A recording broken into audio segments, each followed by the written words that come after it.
நான் ராஜரத்னம் சிவகுமார். இன்றைக்கி learn to ஏர்னில் என்ன பார்க்க போகிறோம் அப்படின்னா, அதாவது நீங்கள் கடன் வைத்திருந்தீர்களானால் கடனை முதலில் அடைப்பதா அல்லது உங்கள் முதலீட்டுகளை செய்வதா என்ற பல பேருக்கான ஒரு கேள்வி எழும்.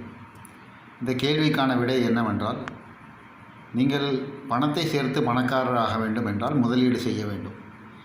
இந்த முதலீட்டில் காம்பவுண்ட் இன்ட்ரெஸ்ட், அதாவது கூட்டு வட்டி என்பது எதை பொறுத்தது? காலத்தை பொறுத்தது, உங்களுடைய முதலீட்டை பொறுத்தது, அதுக்கான வட்டி விகிதத்தை பொறுத்தது.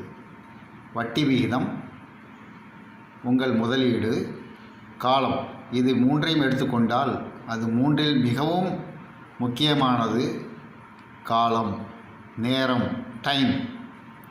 எனவே நீங்கள் கடனை கட்டுவதில், அடைப்பதில் உங்கள் நேரத்தை, முதலீட்டை, பணத்தை செலவிடுவீர்களானால் நீங்கள் நேரத்தை இழக்க நேரிடும்.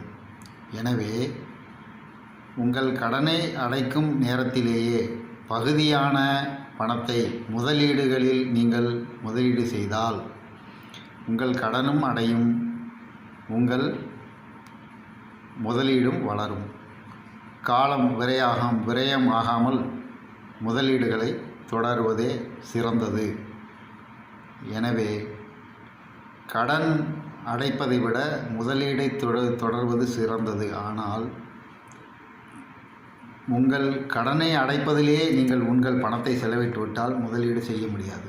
எனவே நீங்கள் கடன் வாங்கும்போது உங்கள் ஊதியத்திற்கு ஏற்ற போல கடனை வாங்குவது சிறந்தது. அப்படி செய்தால்தான் நீங்கள் முதலீட்டை தொடர முடியும்.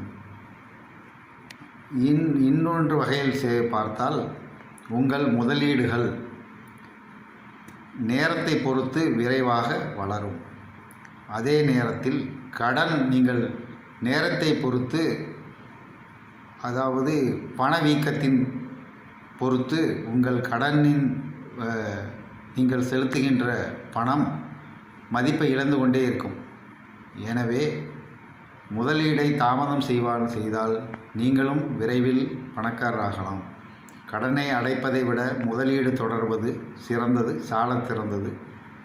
கடனையும் அடைக்க வேண்டும் என்று நினைத்தால் பகுதி கடனை அடைத்து முதலீடை தொடர்வது மிக்க நல்லது. அவ்வாறு செய்தீர்களானால் நீங்களும் சிறந்த முதலீட்டராக, பணக்காரராக ஆகலாம். நன்றி, வணக்கம்.